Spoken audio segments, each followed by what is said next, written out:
Hey everyone, what's happening? Welcome back to the channel. If you're new here, please consider subscribing. Well, I was at a wedding Saturday and I got ducked. Came out to the Jeep and found this here on the door handle. So that was cool. And also, I just picked up my new 2021 trac trailer for behind the Wrangler here. If you've been around the channel for any length of time, you'll remember I had a 16-foot Lamar double axle, but 16 feet is pretty long for off-road and remote places, taking the four-wheelers and stuff and trying to get turned around. And if you do got to turn around in tight spots, you're always dragging the front axle. So ended up going with this 6x12 trac. Looked at a bunch of different models. I liked the Lamar that I had, but they don't really make small trailers like this. They mainly deal in the large double axles and dumps. But I looked at the Big Tex as well as the Cam Superline, which they're pathetic. I don't know who they have weld their trailers, but Cam should be embarrassed sending that stuff out to the dealer. I mean, the welds look like a 10-year-old did it in somebody's basement or something. I don't know. Horrible. Big Tex was a little better, but I didn't like the way they did their lights. They had big brackets that stick out the front, and it's just not near as nice.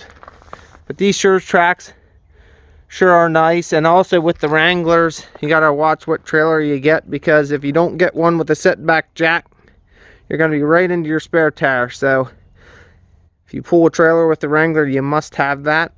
So that limits your trailer options right there. None of your cheap ones have that as an option. But on these newer tracs, you got all the bullet LED lighting, which is so nice. My Lamar had that. You got it here on your fenders as well. And you got your steps, which is reinforcement on the fenders, which your cheap trailers don't come with that. Nice diamond plate fenders. They caulk the joints with black silicone.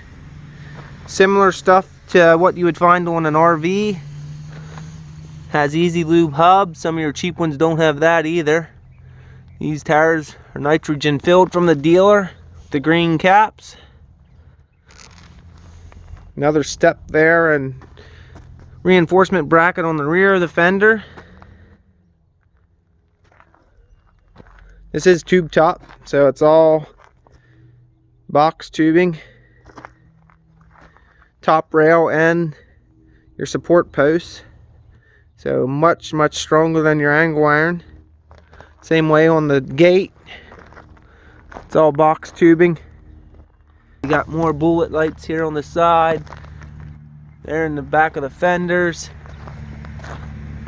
You got your three there in the middle. It's a pinless gate system, as well as easy to work pins. You just rotate them. That's your lock position there. You rotate them up and you just pull it out, so it's nice. And they got a pin inside there, so you can't pull them clear out or lose them. Another thing that some of the other trailer manufacturers were lacking in, some of them latch systems that I've seen on some of those trailers were absolutely pathetic. I doubt they would have lasted very long before breaking off. Very thin metal and very poor welds, with actually some of them being bolted. I think some of the Belmont trailers I looked at, the entire latch system here was just two tiny bolts bolted to this back cross member. So not too impressed there.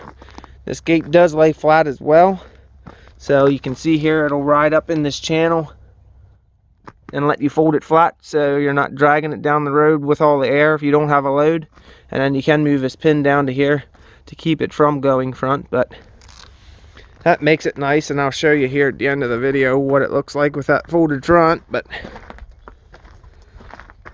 if you've seen any of my UTV plowing videos, that's probably what I'll haul mostly on this trailer, along with mulch, and if you ever haul any wood and stuff like that for building projects or out at our off-grid property. We'll be able to load the UTV right up on here, take that out there. These trailers are powder coated, which you can see there. And they come with, I believe, a 3-year warranty. And they come with a full 1-year warranty on the tires. You can blow them out as many times as you want. Hit stuff on the road or whatever that would cause a blowout, and they will send a new tire as many times in that year to your local dealer. And you just swing by for a free install. So it's a great warranty on those as well. I'm sure not too many people have blowouts, but it's pretty impressive. Your other trailer manufacturers definitely ain't doing that.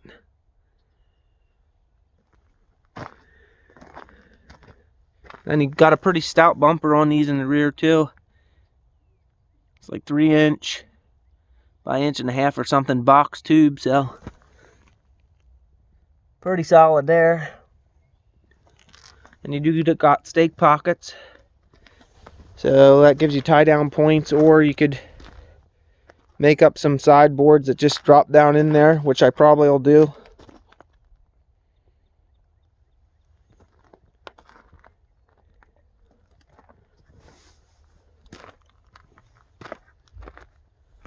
And your wiring's all in loom, and it runs down your channel there on your decking, so that's all pretty nice.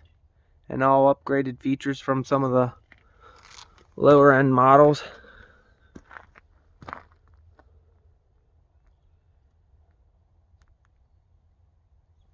Plus you got your reinforcements all there on the tongue, your setback jack, and then as well as your extra support there for the center, so that makes that much stronger than just your typical A-frame style.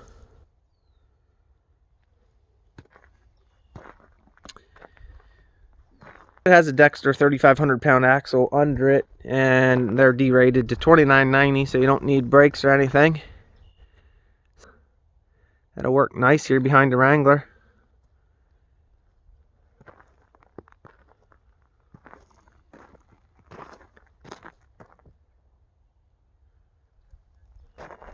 And they have nice gray wheels too. Some of the trailers are still coming through with those lousy white rims, which is just an eyesore. So that's real nice. I think the Big Tex came with black, which that's better than white, but gray's the nicest for sure. Matches the Wrangler pretty good too.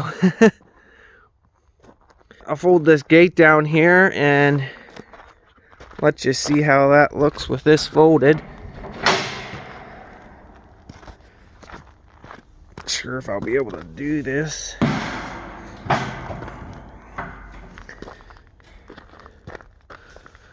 And as far as coming down, it is spring loaded too, so that makes that nice.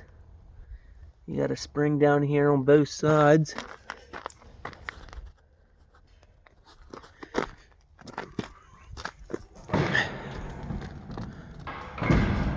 But there it is. You can just fold her flat. So if you unload your load somewhere or something and you're running back empty, will save a tremendous amount of wind drag, especially if you're on the freeway doing 70, 75 miles an hour.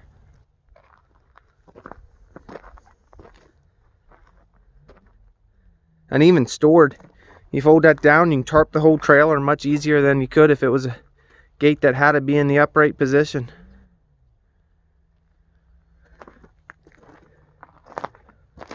Plus the wind won't catch it either. If you park it, smaller trailers like this that are light, if you park it and you get a big thunderstorm over summer or something, 40, 50 mile an hour winds, that gate can catch enough wind that it'll actually move the trailer.